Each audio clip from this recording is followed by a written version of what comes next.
Ένα ποίημα τώρα γραμμένο από έναν άνδρα για τη γυναίκα.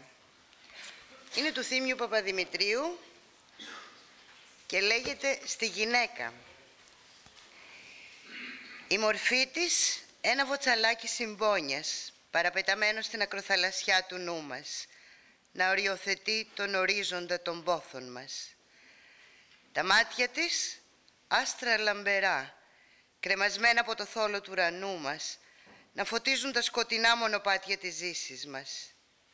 Η καρδιά της γης ποτισμένη με δάκρυα παιδικά, από όπου αναβλύζει το ριάκι της υπομονής. Τα λιγνά της χέρια, σπασμένα κλονάρια μυγδαλιάς, που μοσχοβολούνε αρώματα καλοσύνης.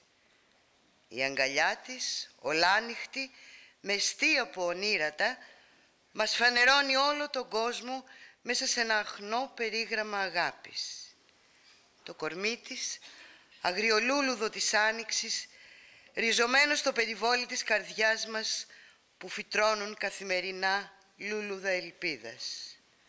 Και η ψυχή της, λαβωμένη από την καθημερινότητα, ορθώνεται μέσα από τα κάγκελα της λύθης, σημαδεύοντας την κορφή της τελείωσης.